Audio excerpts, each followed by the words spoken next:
Alors nous continuons notre étude sur l'identité, notre identité en Christ, et je suis sur ce passage d'Apocalypse 4 où il nous dit « Monte ici », Apocalypse 4, les versets 1 et 2, « Monte ici, je te montrerai ». Et aussitôt l'Esprit me saisit. Je vais parler de notre position en Christ, les lieux célestes, qui sont là où est la place normale du chrétien, sont des lieux d'abondance et un lieu où nous pouvons apprendre à nous laisser aimer de Dieu. Alors il y a une autre dimension dans la vie chrétienne qui découle de cela, c'est celle de la collaboration avec le Saint-Esprit. Il y a dans Acte 15 au verset 28 un verset que j'aime beaucoup et qui dit ceci, c'est Acte 15, c'est le fameux passage où il y a eu le concile de Jérusalem, où dans la foi chrétienne, c'est la grosse question.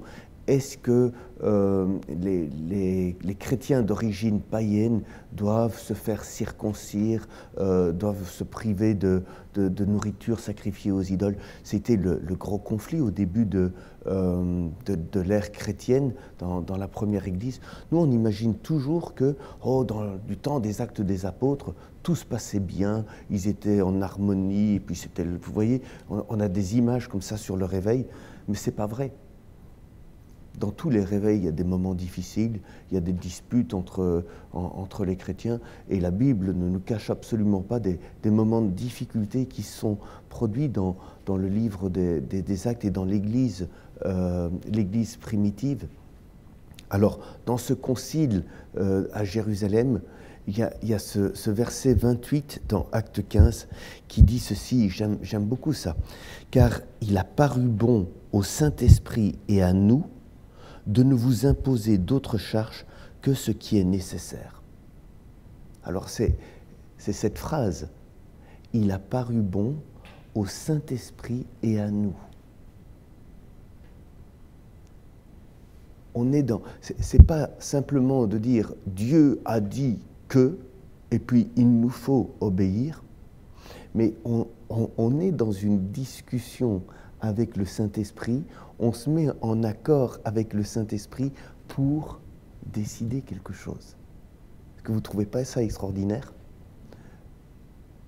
Le rapport que l'on peut avoir avec Dieu dans une situation où ce n'est pas Dieu. Dieu pourrait très bien, du haut de son trône, décréter des choses et puis de nous les imposer et on n'aurait qu'à y obéir. Mais il nous associe, c'est quelque chose d'extraordinaire, il nous associe à ses décisions.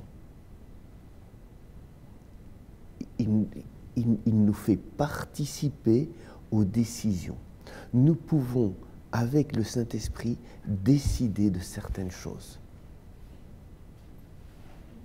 C'est extraordinaire quand vous réfléchissez à ça. C'est à ça, c'est vraiment à ça que Dieu appelle l'Église en tant que corps. Dieu nous appelle à être ses représentants ici sur terre. Et nous pouvons, en harmonie, en communion avec lui, décider de certaines choses. Alors je vais creuser cette histoire parce qu'elle fait partie de l'autorité que Dieu donne à l'Église. On verra ça un peu plus tard. Mais je voudrais déjà vous laisser ces perles et vous dire, dans la communion avec Dieu, il y a une histoire de collaboration. Nous pouvons collaborer avec Dieu. Alors on va aller un peu plus loin dans la lecture du livre de l'Apocalypse, et ce que Dieu veut réaliser en nous, c'est ce qu'il est en fait. Dans le livre de l'Apocalypse, donc après ces versets 4, après ce chapitre 4 au verset 1 et 2, l'apôtre Jean est saisi par l'Esprit, il est au ciel, et là il y a des cantiques qui sont chantés, il a des visions, et notamment au verset 10, dans un de ces cantiques, il est dit, on parle de nous, figurez-vous, il est dit « Tu as fait d'eux un royaume et des sacrificateurs pour notre Dieu, et ils régneront sur la terre. » Et donc, le plan de Dieu, vous vous rappelez, comment Dieu a dit « monte ici et je te montrerai ». En fait, ce que Dieu veut faire, et c'est pour ça qu'il est important de collaborer, ce que Dieu veut faire, c'est faire de nous, c'est de nous transformer en rois et en prêtres. Nous sommes, en tant que fils de Dieu, à l'image de Christ.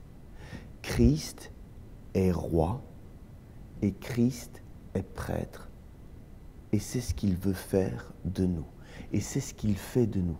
Son œuvre aujourd'hui et l'identité qu'il veut nous révéler, nous restaurer dans nos cœurs, c'est l'identité de roi et de prêtre. Alors je vais d'abord me concentrer sur cette identité de roi, et puis on verra plus tard notre identité de prêtre. En fait, les deux éléments ne sont pas séparés. Nous sommes des rois et des prêtres. Et c'est déjà ce qu'on retrouve dans Apocalypse 1, les versets 5 et 6, où on nous parle de la part de Jésus-Christ, le souverain des rois de la terre. Alors regardez ce qu'il dit. Il nous aime. Il nous a délivrés de nos péchés par son sacrifice. Il a fait de nous un peuple de rois, des prêtres au service de Dieu, son Père. Donc je retiens, il commence à dire « Il nous aime ». Voyez pourquoi je vous ai parlé de l'amour comme quelque chose d'absolument essentiel. C'est la nourriture du ciel. Il nous aime. Il nous a délivrés de nos péchés par son sacrifice. En tant qu'enfant de Dieu, je suis délivré du péché. Je vais revenir sur cette notion qui est vraiment fondamentale et importante pour pouvoir grandir. Et il a fait de nous un peuple de rois, des prêtres au service de Dieu, son Père. Nous sommes rois et nous sommes prêtres. Est-ce que vous vous sentez dans une position royale? Est-ce que vous avez conscience d'être des rois, des reines, des prêtres pour Dieu son Père? C'est pas moi qui vous le dis. Enfin, je vous le dis, mais c'est la parole de Dieu qui vous le dit. Elle nous dit, et ce que la Bible déclare, c'est ce que je suis en réalité, même si je n'ai pas la pleine conscience de ce qu'elle déclare. Alors on va travailler à ce sujet-là, et je vous donne des pistes de réflexion, mais quand je vous ai parlé, quand je parlais de l'amour de Dieu, je vous ai parlé de cette voix qui s'est fait entendre du ciel et qui s'est révélée à Jésus en lui disant « Tu es mon fils bien-aimé, en qui j'ai mis toute ton affection. » Vous remarquerez, et j'aurai l'occasion de reprendre cela, mais comme ça je vous donne déjà des pistes de réflexion, vous remarquerez que Jésus va être attaqué sur son identité de fils de Dieu. Parce que directement après le baptême, on a l'épisode de la tentation. Et qu'est-ce que va dire le diable à Jésus? Si tu es le Fils de Dieu. Si tu es le Fils de Dieu. Alors, ma réflexion, ma pensée, elle est la suivante, c'est que le diable est beaucoup plus intéressé à nous faire douter de notre position royale, de notre identité, que de nous faire pécher.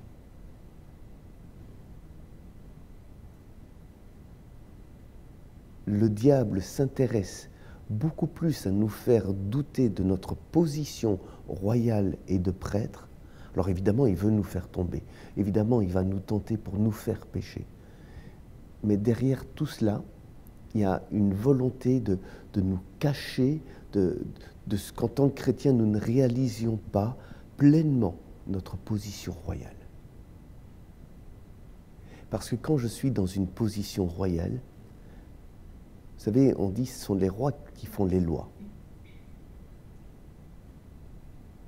C'est les rois qui décident. Et un chrétien qui ne comprend pas qu'il a une autorité, c'est un chrétien qui va subir sa vie, qui va subir les événements de la vie. Mais en tant qu'enfants de Dieu, nous ne sommes pas appelés à subir la vie. Nous ne sommes pas appelés à subir les éléments de la vie, mais nous sommes appelés à une position d'autorité et de collaboration avec le Saint-Esprit pour décréter les choses que nous avons entendues au ciel, qui nous sont révélées et qui sont la volonté de Dieu sur terre. Et ça nous met dans une position de force et d'autorité par rapport au diable qui est absolument extraordinaire. Le diable, c'est ce qu'il craint. Il craint que le chrétien réalise pleinement toute son autorité spirituelle. Et encore une fois, cette autorité spirituelle que Dieu nous donne n'est pas basée sur la performance, mais elle est basée sur l'amour de Dieu pour nous et sur son sacrifice, et pas sur tous mes efforts que je pourrais faire.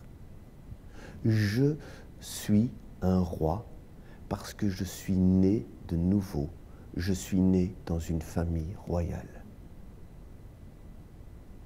Je ne dois pas faire des efforts pour être un roi. Je suis né de nouveau roi. Je suis né de nouveau prêtre. Je suis né de nouveau enfant de Dieu. On est en train de parler de nature, là. Pas d'efforts, pas de choses à faire pour le réaliser. C'est ce que je suis dans ma nouvelle naissance. On ne vous l'a pas souvent dit, ça, hein? Mais pourtant, c'est ce que la parole de Dieu est en train de proclamer. Alors, Chris Vallotton, dans son livre « La voie royale », il parle d'un verset absolument extraordinaire. C'est Proverbe 30, verset 21. Et dans Proverbe 30, verset 21, il dit ceci: « Il y a 3 choses qui font trembler la terre, et même 4 qu'elle ne peut supporter. Un esclave qui devient roi. » Et puis, il va développer tout son livre, je vous le recommande chaudement. Et c'est son livre qui m'a inspiré dans cette dimension de séminaire. Il est en train de parler de l'esclave qui devient roi. La parole de Dieu dit que c'est insupportable. Un esclave qui devient roi. En fait, on est en train de parler de la mentalité d'esclave. Je vous ai dit que nous sommes des princes, nous sommes des princesses, nous sommes des rois, nous sommes des reines. Mais si nous exerçons la fonction royale, l'autorité, avec une mentalité d'esclave, c'est là où ça devient catastrophique. C'est là le problème. C'est ce que dit ce passage. Un esclave qui a une mentalité d'esclave, et l'esclave dans l'Antiquité, c'est un objet. C'est quelqu'un qui est brimé, qui n'est pas considéré. Puis vous mettez cet esclave dans une position royale, ça va être une catastrophe dans la direction des choses. Vous voyez? On va venir et je vais vous montrer des passages bibliques par rapport à ça. Alors, quel est le problème, et j'en ai parlé un petit peu précédemment, quel est le problème par rapport à la position d'esclave? La Bible nous dit que nous pouvons être esclaves de quoi? Esclaves du péché. L'esclavage du péché. Et ça pose un gros problème. Parce que dans la manière dont on présente l'Évangile, dans la manière dont l'Église, nos églises évangéliques, nos églises charismatiques, pentecôtistes, peuvent présenter l'Évangile, on a l'impression que la vie chrétienne consiste à se battre contre le péché. Et je dois constamment faire des efforts pour me battre contre le péché. Puis je vais vous dépasser, je vais vous montrer quelques versets où on voit que dans l'Église primitive, au niveau de l'annonce de l'Évangile, c'est pas absolument pas comme ça qu'était présenté l'Évangile. Il faut en fait, c'est Chris Vallotton qui explique ça dans ce livre, il faut qu'on arrête de dire cette fameuse phrase « Je suis un pécheur sauvé par grâce » au moyen de la foi. Nous devrions plutôt dire « J'étais un pécheur qui a été sauvé par grâce au moyen de la foi ». Parce que si je dis « Je suis maintenant un pécheur », ça veut dire quoi? Que mon identité est liée au péché. Mais c'est faux. L'identité du péché, c'est l'identité de la vieille nature. La vieille nature, mon ancien moi, par nature, pêche. Vous êtes d'accord avec moi? Le diable, par nature, est un menteur. C'est sa nature de mentir. Il n'a pas besoin de se forcer. C'est ça que ça signifie. Le diable n'a pas besoin de se forcer pour être méchant. Il suffit qu'il soit dans un état naturel, il est méchant, il est menteur, il est assassin depuis le début.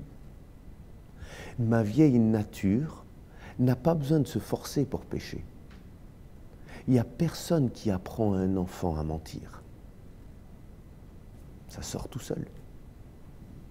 Je ne suis absolument pas un disciple de Rousseau. Vous savez, Jean-Jacques Rousseau proclame et dit « L'homme est naturellement bon ». Et c'est la société qui le corrompt. C'est complètement faux. L'homme, naturellement, est poussé vers le péché. C'est sa nature. C'est sa nature naturelle. Mais voilà, Dieu est bon. Et il est bon, je vous ai parlé de la nature de Dieu et de son amour par nature. Il n'y a pas besoin de se forcer pour être bon. Il n'a pas besoin de se forcer pour nous aimer.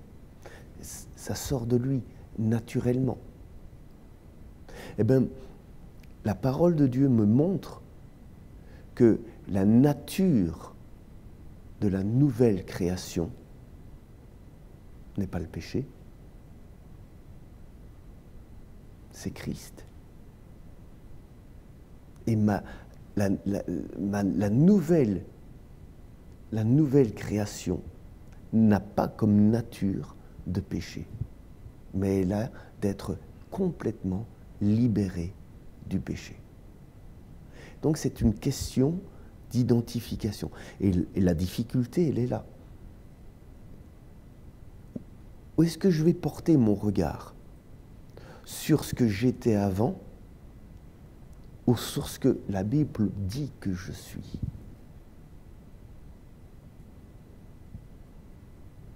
Et la victoire du péché, sur le péché, elle vient de là.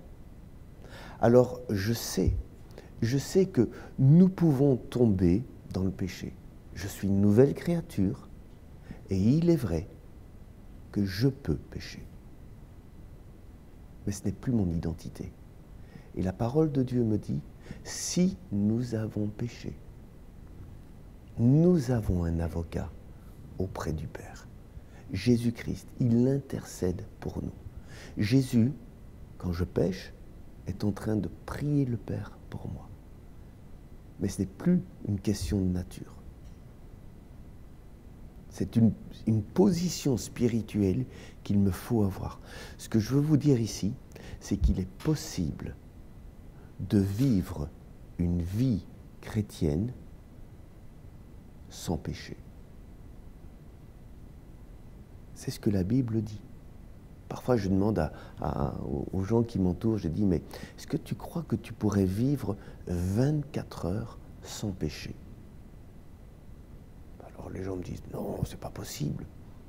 En fait, c'est parce que nous avons une très mauvaise notion de ce qu'est le péché. Nous ne comprenons pas la nature profonde de ce qu'est le péché. Alors nous écoutons le diable, et le diable nous accuse. Et finalement, nous mettons plus de foi dans ce que le diable nous dit que dans ce que la parole de Dieu nous dit. Notre conscience nous accuse aussi. Et nous laissons notre conscience dominer et nous accuser. Et finalement, nous nous retrouvons dans une position où nous allons constamment demander pardon à Dieu pour des bêtises, pour des choses qui ne sont pas des péchés, mais pour lesquelles notre conscience, qui parfois est malade, peut nous dire c'est péché, c'est péché, c'est péché, et puis on est complètement perdu devant Dieu. Ou alors c'est le diable qui nous accuse et on est complètement perdu. Mais la parole de Dieu me dit que celui qui doit me convaincre de péché, c'est le Saint-Esprit. C'est son œuvre. Et que si le Saint-Esprit me montre que je suis pécheur, qu'il y a quelque chose, en fait, ça veut dire quoi? Ça veut dire qu'il y a quelque chose qui ne lui plaît pas dans ma vie. Eh bien, je lui demande pardon, et les choses sont pardonnées, et on change, et on travaille avec lui. Alors, c'est important ce que je suis en train de vous dire, c'est la base de la compréhension de l'intimité avec Dieu. En fait, il y a 3 sources par rapport au péché. Enfin, trois sources de conviction. Soit, je l'ai déjà dit, soit c'est le diable qui va venir et qui va me dire « tu es un pécheur ». Mais ça, il faut faire taire cette voix-là tout de suite. C'est un accusateur et il ne faut pas le laisser nous dire ce qui plaît à Dieu ou ce qui ne plaît pas à Dieu. Imaginons, alors permettez-moi d'être un peu trivial, mais imaginons que le diable arrive à nous faire croire que chaque fois que nous avons envie de faire pipi, c'est un péché.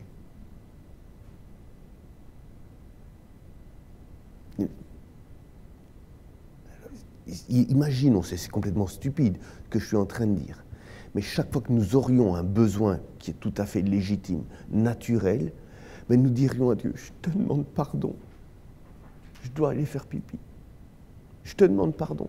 Pourtant, j'essaye de ne pas boire. Et vous voyez, on serait dans des tas de trucs, des raisonnements complètement fous par rapport à ça. Parfois, nous avons laissé l'Église nous dire ce qui était péché et pas péché. Et nous nous sommes mis des lois en disant tu dois lire ta Bible. Tu dois lire ta Bible tous les jours. Il faut lire sa Bible et lisez-la autant que possible. Je ne suis pas en train de dire qu'il ne faut pas la lire. Mais si vous la prenez comme un système de loi, quand vous ne commencez plus à lire votre Bible, qu'est-ce que vous dites? Seigneur, je te demande pardon. Je n'ai pas lu ma Bible. Mais il y a un problème là. Parce que je ne suis pas libre. Je ne suis pas dans une position de liberté. Je suis dans un système de loi et d'obligation qui est complètement ahurissant. Et alors, ça me met dans la culpabilité. Dans mon rapport avec Dieu, je m'approche de lui en lui demandant pardon. Je sais ce que je suis en train de dire est très dérangeant, mais j'explique. Je vais parfois dans des communautés, alors tout le monde commence à prier, tout ça. Et la première chose que les gens font dans le moment de louange et d'adoration, Seigneur, nous te demandons pardon. Et ils demandent pardon, ils demandent pardon. Et les chrétiens n'arrêtent pas de demander pardon à Dieu. La première chose qu'ils font en s'adressant à Dieu, c'est « je te demande pardon ». Écoutez, on ne sait jamais qu'on ait péché. Mais il y a quelque chose qui n'est pas sain dans notre rapport avec Dieu. Parce que ça veut dire alors que c'est l'ancienne nature qui est là à devoir demander constamment pardon à Dieu. La nouvelle nature n'a pas besoin de demander pardon constamment à Dieu. celui qui doit me convaincre de péché, je vous l'ai dit, c'est le Saint-Esprit. Alors il y a un psaume que j'aime beaucoup, c'est le psaume 139 et c'est les derniers versets du psaume 139. Quand je me lève le matin, quand je m'approche de Dieu, je dis bonjour Saint-Esprit. Je ne le dis pas d'une manière légaliste, hein, mais c'est une manière de vivre ma communion avec Dieu. Et puis j'aime m'exposer à Dieu. Et j'ai dit à Dieu, je vais arrêter de te demander pardon à tout bout de champ pour tout et n'importe quoi. Mais je vais te demander à toi de me montrer ce qui te plaît et ce qui ne te plaît pas. Et le psaume 139, les derniers versets du psaume 139 disent ceci, « Sonde-moi, ô Dieu, et connais mon cœur. Regarde si je suis sur une mauvaise voie et conduis-moi sur la voie de l'éternité. » Vous voyez l'approche, comme elle est différente. L'approche, c'est de ne pas fuir Dieu, mais l'approche, elle est de s'exposer à Dieu et de lui dire, c'est pas moi qui vais décider ce qui est bien ou pas bien. C'est pas moi qui vais décider ce qui est bon ou pas bon. C'est toi. C'est toi qui es la norme. C'est par rapport à toi, cette notion de péché. Voyez la différence. Et si Dieu me montre qu'il y a quelque chose qui n'a pas été dans ma vie, du style que je me suis mis en colère dans une situation où je n'aurais pas dû me mettre en colère, ça peut arriver. Ou des attitudes de cœur, peut-être qu'on n'a rien dit, mais on a juste eu une attitude de cœur. Et Dieu sonde le cœur, il sait très bien ce qui est bien et pas bien.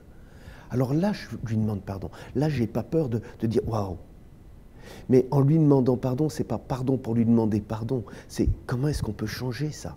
Qu'est-ce que je peux faire pour, vous voyez, et on peut travailler à ce genre de choses. En fait, le problème, c'est nous sommes obsédés par une définition morale du péché. Nous croyons que le péché, c'est quelque chose de moral. Alors c'est vrai qu'il y a un aspect moral dans la notion de péché.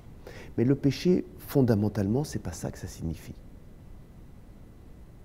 Le péché, bibliquement, le mot signifie manquer la cible.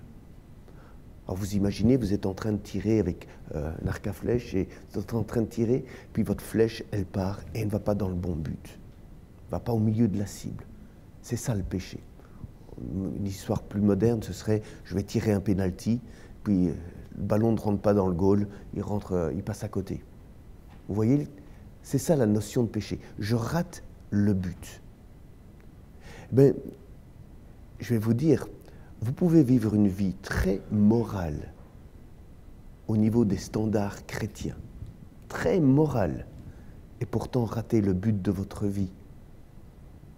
Et aux yeux de Dieu, vous péchez, puisque vous ratez ce pourquoi vous êtes appelé à être. Je vais être encore, si vous voulez, encore plus terrible. Je discutais avec Gérard, puis Gérard me disait, tu sais Pierre, je ne suis pas appelé à être pasteur, avoir charge de communauté. C'est génial. Parce que le problème, c'est s'il devient pasteur avec charge de communauté, ben il rate le but de sa vie. Il rate le but de l'appel de Dieu. Vous comprenez le truc? Il n'a rien fait de mal. Au contraire, il a servi Dieu. Mais à côté de ses pompes. À côté de ce que... Et pour ça, c'est un péché.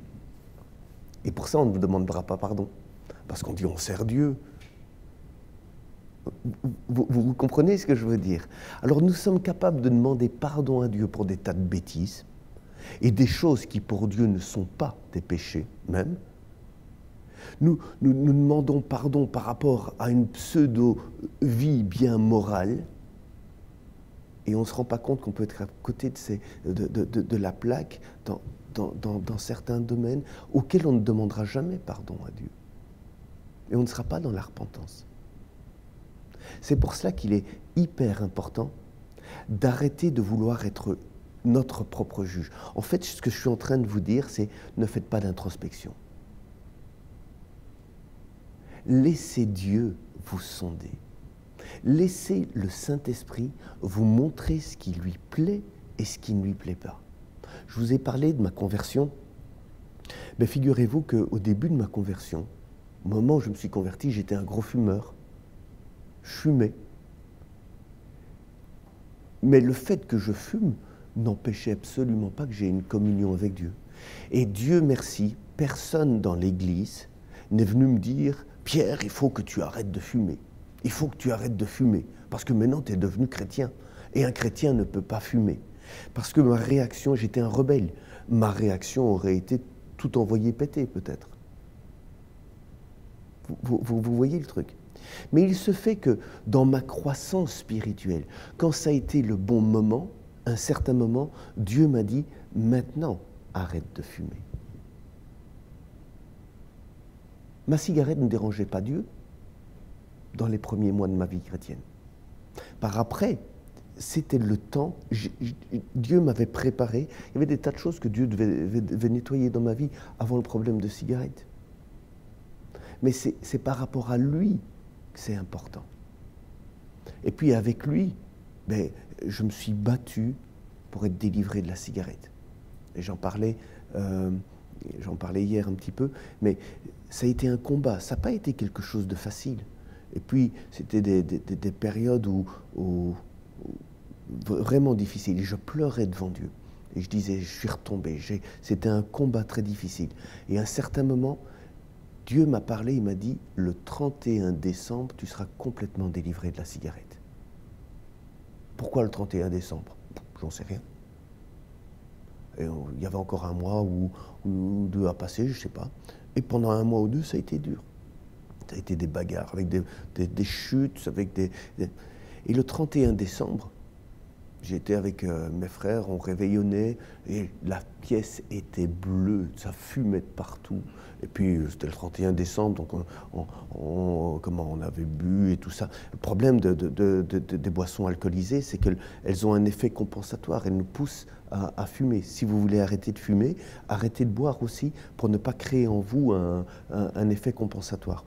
Et là, je me suis assis sur un fauteuil à un certain moment, je me suis endormi, et quand je me suis réveillé, j'étais délivré. Je ne sais pas pourquoi. Pourquoi est-ce que ça a marché comme ça pour moi? J'en sais rien. Pour d'autres, ce sera différent. Nous sommes tous différents. Mais vous voyez, dans notre relation avec Dieu, on est en train de... Nous avons nos victoires. Nous avons et Dieu nous transforme. Mais c'est lui qui nous transforme. Ce n'est pas un système qui doit nous transformer. C'est notre relation avec lui qui doit provoquer cette transformation. Donc je voudrais vous dire que, je vais revenir là-dessus dans la prochaine émission, nous pouvons être complètement libérés du péché. C'est possible. Ce n'est pas une utopie, c'est possible. Mais il faut apprendre à faire taire la voix du diable. Il faut apprendre à faire taire la voix de notre propre conscience, qui peut être complètement fausse. Parfois, des gens ont une conscience malade et puis vont demander pardon à Dieu pour tout et n'importe quoi. C'est pas juste. Et il faut chercher la voix du Saint-Esprit et lui demander, toi, qu'est-ce que tu considères comme juste? Et c'est comme ça que notre intelligence peut être renouvelée. C'est comme ça que les choses peuvent changer en nous et on peut avoir cette communion et être sûr qu'on lui plaît. Ça demande du temps, ça demande une discipline, mais c'est possible. Alors je ne suis pas en train de nier la réalité du péché, bien au contraire. Je suis en train de chercher à être convaincu. La conviction du péché, elle vient du Saint-Esprit. Que Dieu vous bénisse abondamment.